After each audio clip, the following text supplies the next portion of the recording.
रहा सवाल खासदार चंद्रकांत खैरे साहब का, इनका अगौपन अभी तक चल गया है, लेकिन अब ये अगौपन आगे इनका नहीं चलेगा। मुसलमानों को हिंदुओं से डराकर, हिंदुओं को मुसलमानों से डराकर वोट बटोरने की जो अभी तक के इन्होंने अगौपन कर चुके हैं चंद्रकांत खैरे साहब ने, उनकी पार्टी ने, ये अब इस शहर में नहीं चलेगा। तो क्या वजह थी कि अभी तक के 25 साल इन्होंने एमपी रहे, 20 साल एमपी रहे, इन्होंने कोई विकास के बड़े बड़े प्रोजेक्ट औरंगाबाद में लेकर नहीं आए। असल में इनमें काबिलियत नहीं है, इनको अपने ही अंदर की कमजोरी इनको डराती है कि अगर उनको मालूम है कि जब कभी इम्तियाज़ जलील साहब इनके साथ आ जाएंगे तो जाहिर सी बात है कि हमारे कायद का पल्ला भारी रहेगा, हर मामले में भारी रहेगा। बाज़ाब्ता दो औरंगाबाद का तस्वीर देखने को मिलती है, एक तरफ तो पानी एक दिन आड़ मिलता है तो दूसरी तरफ 8-8 10-10 दिन पानी नहीं आता है। ये इनका अगौपन अभी तक चल गया, लेकिन अब नहीं चलेगा।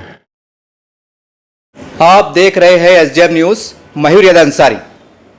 आज हम एशिया एक्सप्रेस के कार्यालय और एमआईएम के शहर सदर शारिक नशबंदी साहब से मुलाकात करने जा रहे हैं। हम देख रहे हैं व्हाट्सएप पे, फेसबुक पे एक मैसेज वायरल हो रहा है, हम उसकी भी जांच पड़ताल करने आए हैं, जो यहाँ के माजी खासदार चंद्रकांत खैरे साहब से तरफ से आ रहा है कि यहाँ के खासदार इम्तियाज़ जलील साहब तुम्हें अगौपना करो ना का, इस तरह के उसमें लिखा हुआ है। अब चलिए पूरी जांच पड़ताल करते हैं कि वो मैसेज क्या है, सच पे आधारित है, किस पेपर में आया है, और कुछ और भी बातें हैं उसके ऊपर चर्चा करते हैं। सर, हमारे चैनल में आपका स्वागत है। सर, ये एक वीडियो मैसेज वायरल हो रहा है, एक पेपर में आया है, इसकी आप भी एक सहाफ़ी, एक पत्रकार है, तो क्या आपने उसकी जांच की कि वो सही है, क्या है? देखिए, जो माजी खासदार चंद्रकांत खैरे साहब की तरफ से जो मैसेज आया है, तो वो अभी मैं भी पढ़ रहा था, कुछ सोशल मीडिया पे है कि उन्होंने हमारे लाड़के खासदार एमपी इम्तियाज़ जलील साहब से कह रहे हैं कि जांचित अगौपना करूँ न का। असल में ये उनकी बौखलाहट है। कल जब हमारे खासदार ने 17 सितंबर मराठवाड़ा मुक्ति संग्राम दिन के मौके पर सीएम साहब का सत्कार करने का एक जब ऐलान किया, वो इसलिए ऐलान किया कि औरंगाबाद पुलिस ने किसी भी किस्म के विरोध आंदोलन प्रदर्शन पर पाबंदी लगा रखी है, और वो उनको उस सत्कार के ज़रिए याद दिलाना चाहते हैं कि आपने जो औरंगाबाद में पिछले 25-30 सालों से अपना राज बनाए रखा था, आपने इसका क्या विकास काम किया है।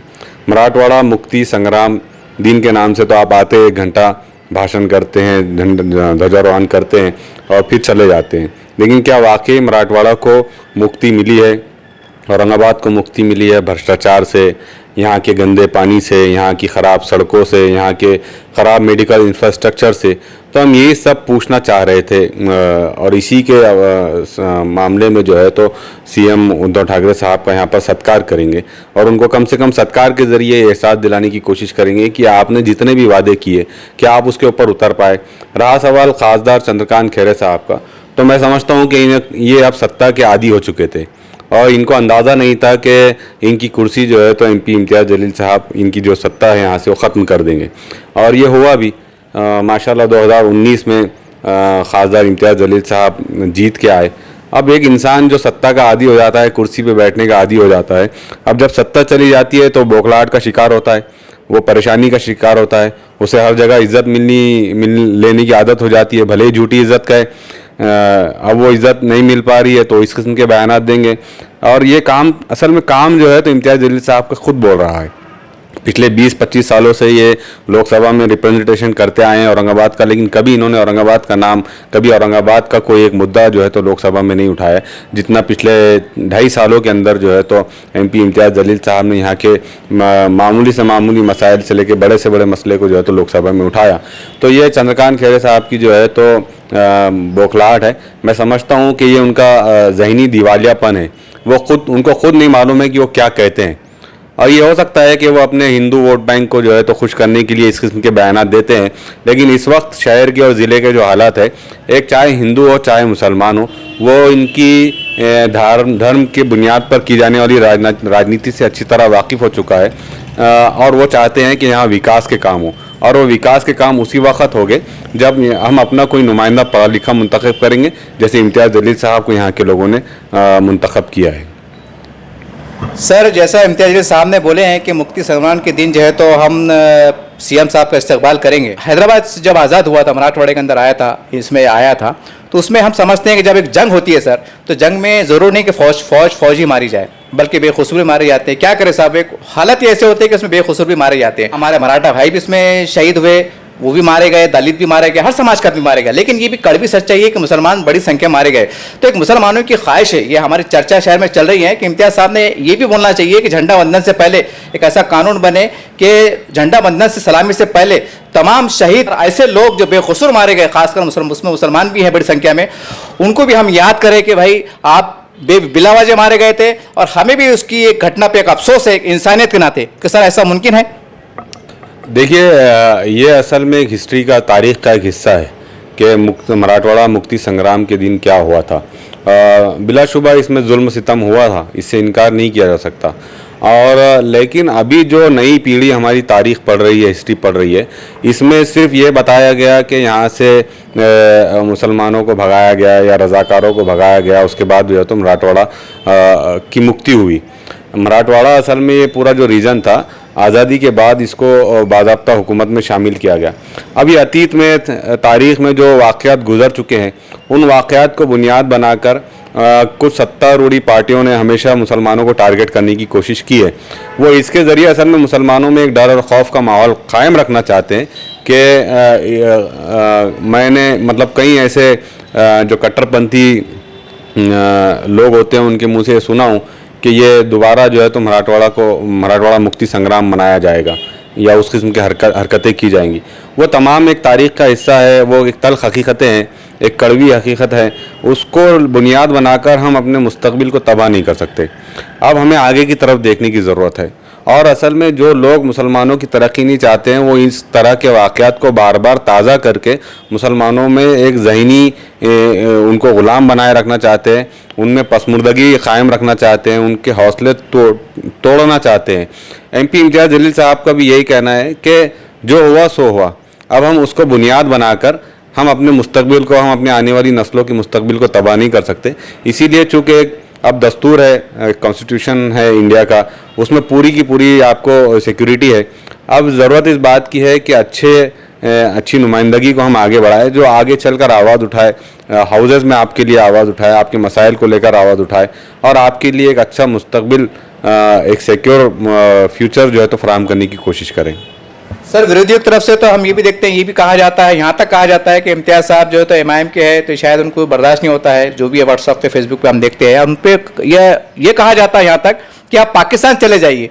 तो बड़ा अजीब है साहब, एक अपने वक्त का MP संविधान के अनुसार चुनाव लड़ता है, जीत के आता है और भारत सरकार उसको सर्टिफिकेट देती है कि आप हमारे मुल्क के देशवासी है, एक MP है, और उसके बाद अगर ऐसे बावक़ार शख्सियत पर ये उंगली उठाना कि आप पाकिस्तान चले जाओ, तो आपको नहीं लगता सर कि एक बहुत ही निचले और घटिया किस्म की बात है?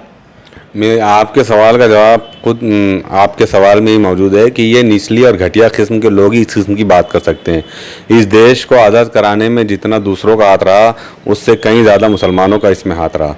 अब इस किस्म की बातें करके ये आम भोले वाले हिंदू वोटर्स को बहलाकर फुसलाकर जो है तो एक धार्मिक राजनीति करना चाह रहे थे और अभी तक करते आए थे, कामयाब हुए थे। लेकिन जहाँ तक मैं औरंगाबाद की अगर बात करूँ तो औरंगाबाद में ये मामला जो है तो तकरीबन हम समझ रहे हैं कि अब धर्म की राजनीति की जो बुनियादें थी वो कमज़ोर हो गई है।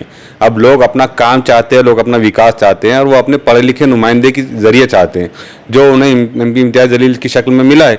और हम उम्मीद करते हैं कि इंशाल्लाह वो उनकी उम्मीदों पर पूरा उतरेंगे और उतर रहे हैं, काम करेंगे। इस किस्म की जो घटिया बातें करते हैं उनको बहुत ज़्यादा अहमियत देने की ज़रूरत नहीं, हमको आगे की तरफ देखना चाहिए। सर, ऐसे भी देखने में आता है कि शिवाजी महाराज जो हमारे एक बहुत ही अच्छे आदर्श है और उनको भी कैप्चर कर लिया गया। ऐसा बताया जाता है कि सिर्फ ये मराठाओं के राजा थे, जबकि हम इतिहास पढ़ते हैं तो 40% उसमें मुसलमान थे, फौज की शक्ल में, सरदार की शक्ल में, जो भी अलग अलग है। तो ये कहा जाता है। बड़ी हैरत होती है सर कि एक आदर्शवादी हमारे शिवाजी महाराज, उनको भी कैप्चर कर लिया गया। इसके ऊपर आप क्या कहना चाहते हैं? देखिए, छत्रपति शिवाजी महाराज को जितना ये लोग चाहते हैं, मानते हैं, उससे ज़्यादा जो है तो हम लोग भी उनकी रेस्पेक्ट करते हैं। ये तो उनके साथ, उनकी शख्सियत के साथ धोखाधड़ी करते हैं। ये इनकी फ़ोटो का इस्तेमाल करके वोट बटोरने की राजनीति करते हैं। हम उनके फ़ोटो का इस्तेमाल करके वोट बटोरने की राजनीति नहीं करते, बल्कि जो उनके आदर्श थे, बल्कि उनकी हुकूमत के दौरान जो इंसाफ का, रियाया के साथ मामला था, उसको इन्होंने अपना रोल मॉडल बनाना चाहिए, उसको आइडियल बनाना चाहिए। ये उनकी छवि को गलत तरीके से जो है तो समाज में पेश करके, उनकी तस्वीर का गलत इस्तेमाल करके आम भोले वाले वोटर्स को जो है तो बहला फुसला कर उनके वोट हासिल करने की कोशिश करते हैं, जो ये नाकाम हो रहे हैं और आइंदा भी इंशाल्लाह नाकाम होंगे। कि चंद्रकांत खिरीजी की तरफ से आया है कि भाई बहुत ही अजीब गरीब अल्फाज है कि इम्तियाज साहेब तुम्हें अगाऊ पुनः करू नका, कि इस तरह के अब कानून बनना चाहिए कि एक अपने वक्त का चाहे आमदार हो, MP हो, महापौर हो, नगर सेवक क्यों ना हो सर, कि उसकी बेइज्जती ना हो, उसकी तौहीन ना हो, कि इसके लिए कड़क कानून बनाने का समय नहीं आएगा सर एक बतौर साफी के? देखिए, राजनीति में टीका करना ज़रूरी है, एक दूसरे को लेकर टीका की जा सकती है, लेकिन एक दूसरे के कामों के ऊपर आपको तनकीद करना चाहिए, ना कि किसी ज़ातियात को लेकर किसी पर्सनल अटैक को। हमारे काबिल और काबिल क़ायद MP इम्तियाज़ जलील साहब का आप पिछले 7 साल का पूरा रिकॉर्ड उठाकर देख लीजिए कि इन्होंने कभी भी किसी की ज़ात को लेकर कभी अटैक नहीं किया। जैसे चंद्रकांत खैरे साहब अक्सर व बेशतर करते रहते हैं, पर्सनल अटैक करते हैं, तो ये इनको राइट नहीं बनता है।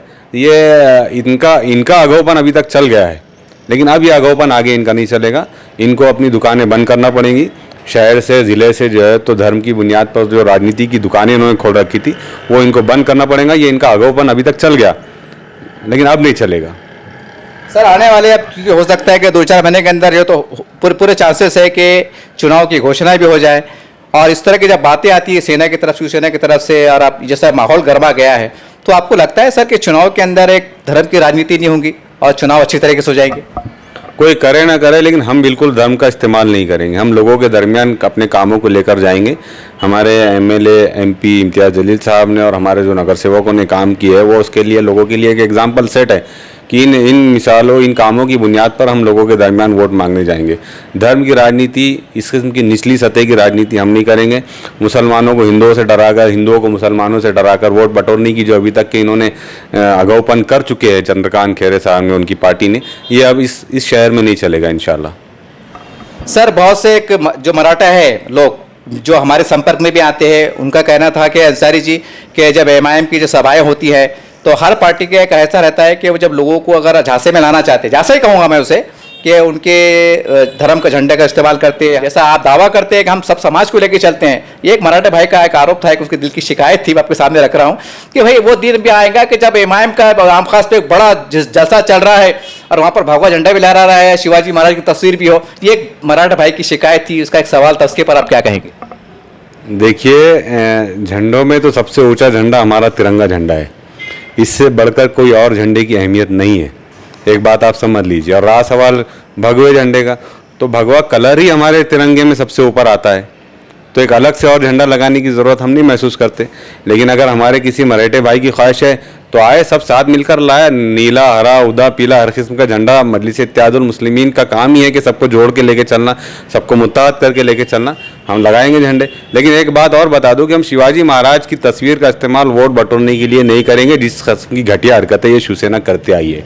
हम इस किस्म की घटिया हरकत नहीं करेंगे कि अपने दौर का इतना बड़ा बादशाह गुजरा, तुम उसको मुसलमानों के खिलाफ के खिलाफ पेश करके हिंदुओं से वोट बटोरने की षड्यंत्र रचते रहते हैं, खेलते रहते हैं। हम इस किस्म की घटिया राजनीति नहीं करते, हम उनका आदर करते, इज्जत करते हैं। उनके जो काम थे वो हमारे लिए आइडियल है, लेकिन हम शिवाजी महाराज की तस्वीर का इस्तेमाल करके वोट नहीं बटोरेंगे। सर आपके जो विरोधी लोग हैं उनका एक आरोप लगता है, और अक्सर मीडिया में वो बात आती भी रहती है, कि जब मुक्ति सम्रान का दिन आता है तो MIM जो है तो उससे थोड़ा कई किनारा कशी करती हैं, दूर दूर रहती है, यानी कि वो ये मनाना नहीं चाहते जश्न आज़ादी। एक ऐसे आरोप लगते हैं सब, तो क्या ये माना जाए कि आने वाले 17 तारीख के दिन ये आरोप जो लगाते हैं कि आप एक बहुत जोश खरोश के साथ MIM जैसा आपने कहा कि हम स्वागत करेंगे, तो उसके अंदर एक जश्न आज़ादी का भी एक पहलू जो है तो नज़र आ जाए मंजर आम पर?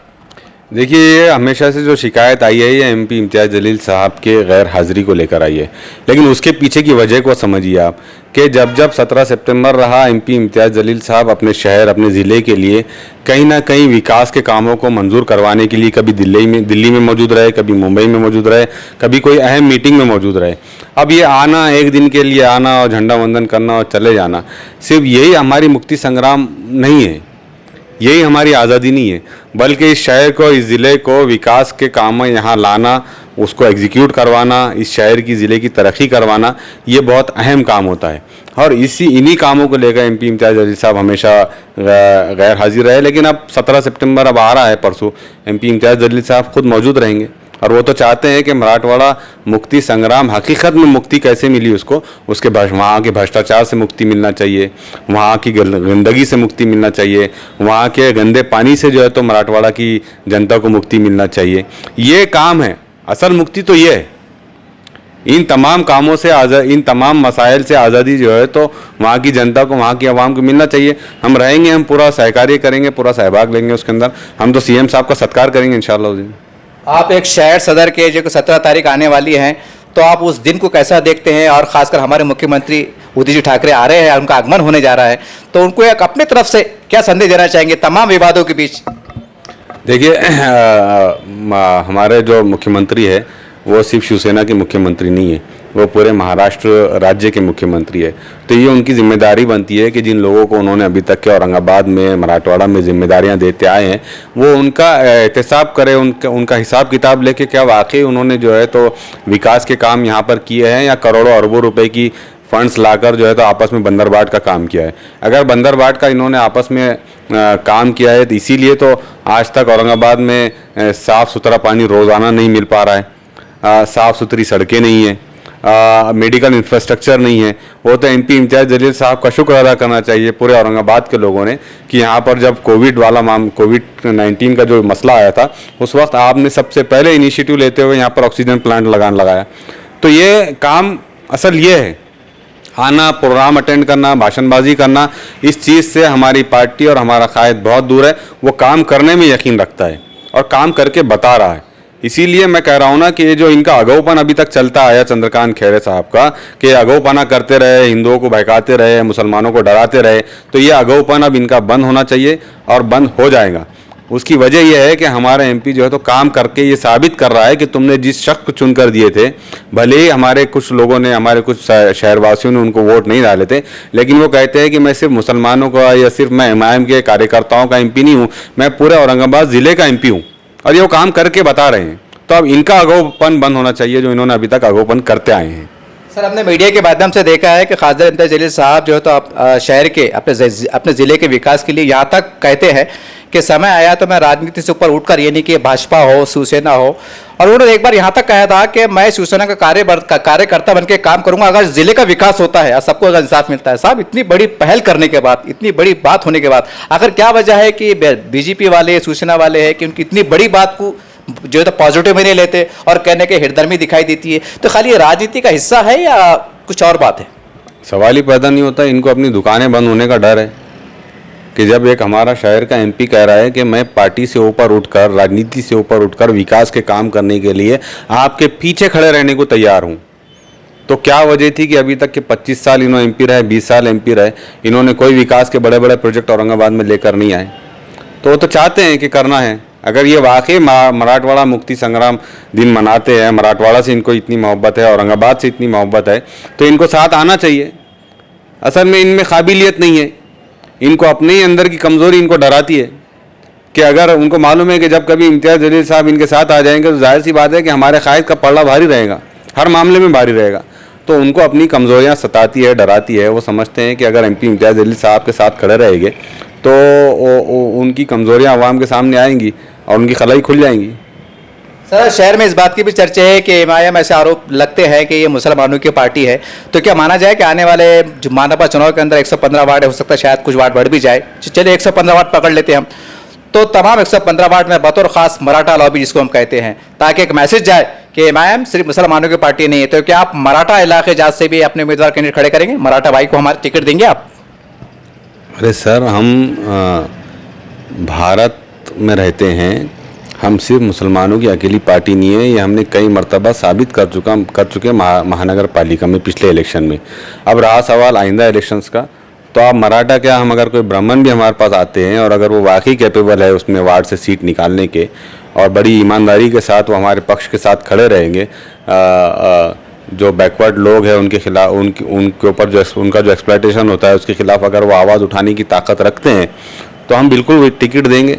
हमारा काम ही यही है कि जो पिछड़ा समाज है, पिछड़ा जो तबका है हमारे समाज का, उसके ऊपर जो अन्याय होता है, जो हमारे पिछड़े इलाके हैं वहाँ पर डेवलपमेंट के काम नहीं होते हैं। बाज़ाब्ता दो औरंगाबाद का तस्वीर देखने को मिलती है, एक तरफ तो पानी एक दिन आड़ मिलता है तो दूसरी तरफ 8-10 दिन पानी नहीं आता है। हम खुद चाहते हैं कि ये नाइंसाफ़ी का जो एक माहौल बना हुआ है इसको ख़त्म करें। अब इसको ख़त्म करने के लिए चाहे कोई मराठा हमारे साथ आए, चाहे कोई ब्राह्मण हमारे साथ आए, चाहे कोई हमारा बंजारा समाज से मुताल्लिक़ कोई शख्स आए, हम सबको साथ लेकर काम करना चाहते हैं और हम ज़रूर करेंगे इंशाल्लाह। इस तरह से शारिक नक्शबंदी साहब ने बहुत से बातें बताई हैं, हमने इनसे गुफ्तगू की हैं, सियासी हालात पे इनसे बातचीत की है। और पूरे शहर में एक वीडियो पे व्हाट्सएप पे एक बात वायरल हो रही है, चंद्रकांत खेरे साहब के नाम से एक वीडियो वायरल हो रहा है, एक पोस्टर वायरल हो रहा है। इस पर ऐसा खुले स्पष्ट में लिखा हुआ है कि इम्तियाज साहेब खासदार तुम्हें अगौपना करो नका, और नीचे उनका नाम लिख के आ रहा है चंद्रकांत खेरे, इस तरह से आ रहा है। हमने इनसे बातचीत भी की है। तो बहुत दुख की बात है, जैसा इन्होंने बताया है कि ठीक है आप टीका कर सकते हैं, मतभेद हो सकते हैं, विकास के नाम पर आप कीजिए, लेकिन पर्सनल लेवल पर जो खासदार है चुन के आता है, जो औरंगाबाद जिले का इतना बड़ा एक प्रतिनिधि है, और उसके ऊपर इस तरह का कोई अगर शब्द इस्तेमाल करता है तो ये एक बहुत दुख की बात है। क्योंकि खासदार जो है तो कोई एक समाज का नहीं है, वो सब धर्म को लेकर चलने वाला है और लेके चल रहे हैं, हम देख रहे हैं मीडिया के माध्यम से। तो ये बहुत दुख की बात है। तो उम्मीद करते हैं कि चंद्रकांत खैरे साहब थोड़ा संयम बरतेंगे, क्योंकि हमारे पास लोकशाही है। थोड़ा और 2 साल निकलने दीजिए, फिर इसमें इन्होंने जो काम नहीं किया वो सामने लाइए, काम की बात कीजिए, विकास की बात कीजिए। अगर आप ये कहते हैं कि खासदार ने 5 कंपनियां लाया था, मैं 10 कंपनियां लाऊंगा, ये बात समझ में आती है।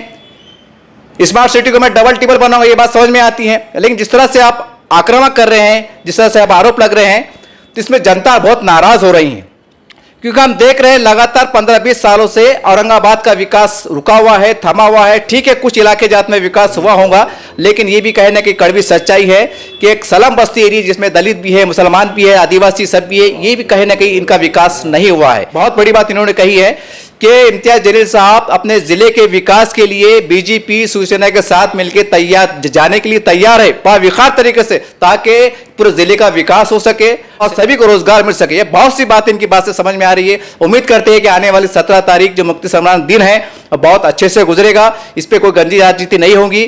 क्योंकि आज भी शहर में, पूरे जिले में, पूरे मराठवाड़े में सभी दलित है, मुसलमान है, ईसाई है, सिख है, सब मिलकर रहना चाहते हैं। सबका एक ही लक्ष्य है, हमारा मराठवाड़ा मजबूत हो, महाराष्ट्र मजबूत हो और हमारा विकास हो। और हम समझते हैं कि इम्तियाज जलील साहब एक बखूबी काम कर रहे हैं। उनकी काम कार गुजर देख कैसा लगता है। तो उम्मीद करते हैं कि और भी दीगर पार्टियां हैं, कांग्रेस है, राष्ट्रवादी है, शिवसेना है, कि ये ज्यादातर विकास के कामों पे बात करेंगे। अगर इम्तियाज जलील साहब से अगर कुछ गलती हो रही है, कमी हो रही है, तो आप उंगली उठाइए कि खासदार साहब आपका ये काम बनता था, आप ये काम कर सकते थे, आपने नहीं किया, ये आप बोल सकते हैं। यार बहुत बड़ी बात होगी कि आप उनकी मदद करें कि साहब हम आपके साथ हैं, हमको जो है तो विकास करना है। तो हम समझते हैं कि ये काम करने की जरूरत है।